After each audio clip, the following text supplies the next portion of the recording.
This is Graphing Quadratics Part 2.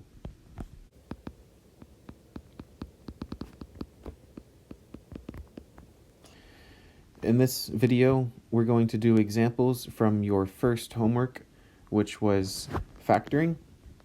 And in that, your first question said x squared plus 8x plus 15 equals 0. And we were able to factor that. We did a times c to get 15 on top, 8 on the bottom. Something that multiplies to be 15 could be 5 and 3. 5 plus 3 does make 8, so these are the correct factors. So this means that x plus 5, x plus 3 are the factors for this equation. And picking up from my last video, we needed all of the numbers on one side of the equation, and we want 0 on the right side. Once we have 0 on the right side, then we can turn this into a graph. Or 0 doesn't have to be on the right side, it just has to be on one of the sides. So we have the x-axis, the y-axis. We're going to graph this. And I'm probably not going to have my scale by ones for this one, but in the next one I'll go back to ones. I'll just need to find one that fits. Okay, so if we have a 0 on one side, then we can change that 0 into a y. So x squared plus 8x plus 15 equals y. Now that we have it equal to y, we're going to make a t-chart. We're going to make a table. We're going to plug in some x's. So from the last video, we learned that if you want to look at the whole curve, you probably want some positives and some negative numbers for x. So let's start with -2, -1, 0, 1, and 2. I don't know if these are the best numbers, but these are some pretty easy numbers to square. So if we plug those into y equals x squared plus 8x plus 15, if we plug these numbers in, then we're going to do -2 squared plus 8 times -2 plus 15, which is equal to 4 minus 16 plus 15. And I'll combine these two first. A -16 with a 15 is going to make a -1, so 4 minus 1 equals 3. Next one, -1 squared plus 8 times -1 plus 15 equals 1 minus 8 plus 15. I'm going to combine these two again first. A -8 with the plus 15 is going to be 1 minus 7. 1 plus 7, sorry, which is equal to 8. Let's plug in 0. 0 squared plus 8 times 0 plus 15 equals 15. So if we just look at these numbers, we can tell that from 3 to 8 to 15, this is increasing. And this graph that I drew, I didn't make it go very high. So if I'm going to have to go up to 15, and if my x's keep on getting bigger, then if I keep on plugging in larger x's, my y is probably going to get larger.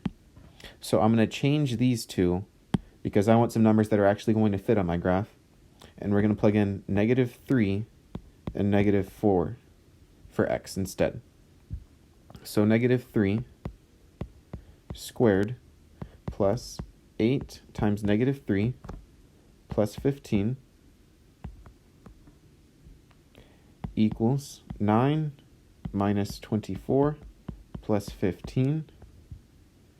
I'm going to combine the 9 and the 15 to get 24 minus 24 equals 0. 9 plus 15 makes 24, and I already had a -24, so that's how I got 0. -4 squared plus 8 times -4 plus 15 equals 16 minus 32 plus 15. I'm going to combine the 16 and the 15 to make 31 minus 32 equals -1. And I'm going to go ahead and do one more number because I got a feeling we might be close to something special. So negative 5 squared plus 8 times negative 5 plus 15 equals 25 minus 40 plus 15 equals 40 minus 40 equals 0. Okay, I'll do one more. Negative 6. Negative 6 squared plus 8 times negative 6 plus 15 equals 36 minus 48 plus 15 equals, let's combine the 36 and the 15 to get 51 minus 48. 51 minus 48, which is going to leave you with 3. And since these numbers are, I didn't really go in order for them. Like I started with negative 2 and then went to 0, and then I went back down to negative 3 to 4, and then I went even lower to negative 5 and negative 6 for x. I'm going to go ahead and write these coordinates over off to the side. So those coordinates were, I'll go lower and I'll just make a new graph. The coordinates were negative 6, 3, comma, negative 5, 0, comma, negative 4, negative 1, negative 3, 0, negative 2, 3, negative 1, 8,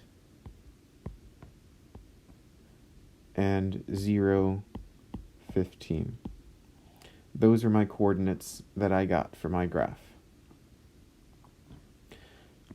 So with this, looking at the x's, I need to go down to negative 6, and I need, for the y's, the lowest y that I ended up with was negative 1. Negative 1 was the lowest y, and the highest y was 15. So with this, from negative 1 to 15 is a change of 16. I skipped ahead and already made the graph. I counted the y's by 2's and the x's by 1's. Now we're going to plot the points. Negative 6 with 3. Negative 5 with 0. Negative 4 with negative 1. Negative 3, 0. Negative 2, 3.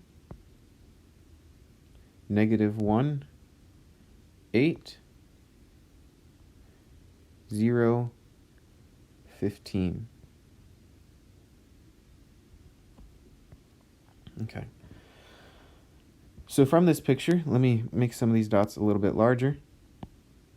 From this picture, you can see that from the left to the right, we start going downwards. We hit negative 4, negative 1. No, I'm not trying to make a straight line. We hit negative 4, negative 1, and then the graph turns around and starts going upwards. Sorry about that. Good enough. Good enough. So it looks like negative 4, negative 1 is the lowest point. It looks like that's the lowest point. And how we know if that is the lowest point is if we look at the points around it. So negative 5 and negative 3. Negative 5 is one space away from negative 4. Negative 3 is one space away. So up here is 1. Over here is 1. The distance is 1 away. And that would mean that -4 is directly in the middle of those 2 points. And since -4 is directly in the middle, halfway between -5 and -3, that must mean that -4 is in the middle of all of these points. And so if it's in the middle of every point on this graph, then that means that it's going through the axis of symmetry. The axis of symmetry is x equals -4, because that spot is halfway between every other side of the quadratic. So if that is true, then at -1, I was at 8, and 8 was 3 spaces away. Then 3 spaces away to the left, I should also be at 8. So we can connect it even further. And then if 0 and 15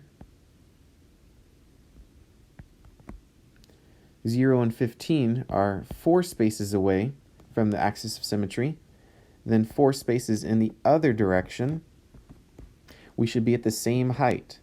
We should be at, well, let's count. So -7 and -8, and those match with -8, 15 should also be on this curve.